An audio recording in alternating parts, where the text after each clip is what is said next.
pek tia te om na nia pek tian kalpuya on thadagai khi asam ni bagan om lahi khi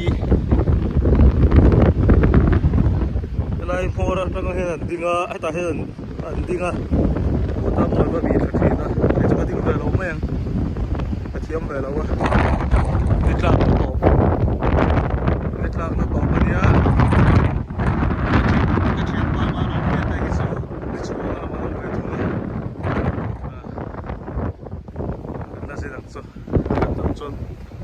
hiện ra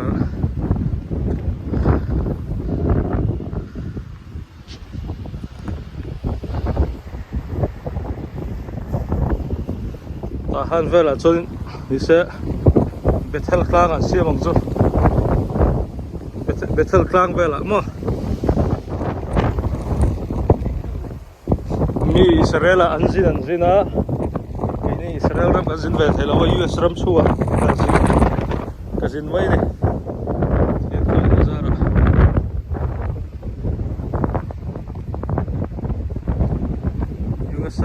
USA ram chum ngat ste chum ngat ram chum ngat apo he sin tham ne lo nia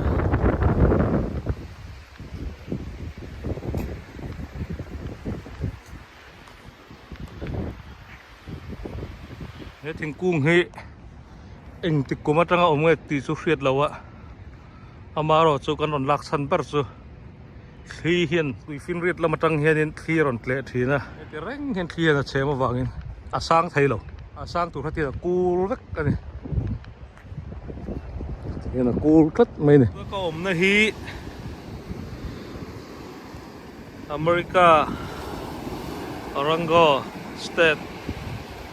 ani a lui fin riat kam ani USA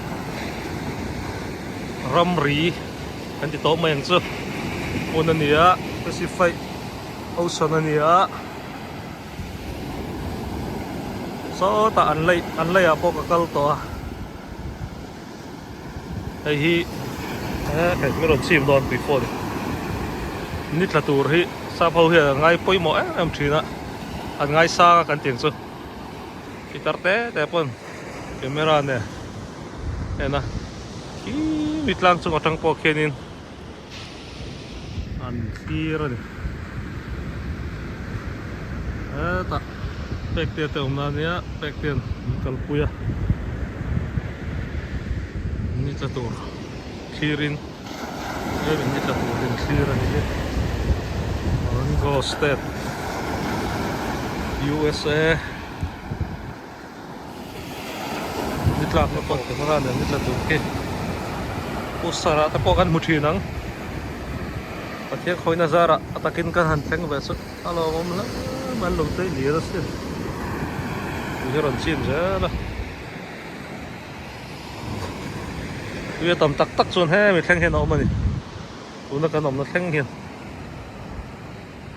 C5000 ara phak sin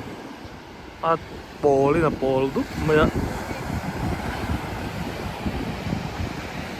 ni tla tu a vot to ka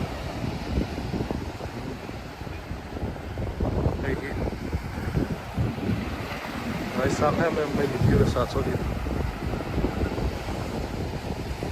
hầu được cái liền này mà bỏ sân lung tơ tê tê mình thằng hầu rồi là phát hầu nó mà tít tur gì hết hiện til xiêm rau cùi này muốn là mi po nằm to cái ring lâu này USA khơi muốn là po cái lên tăng cả là po thì sẽ là tăng chung à po thì sẽ là tăng hoi à po thì sẽ là mi hiện lâu về rồi vậy này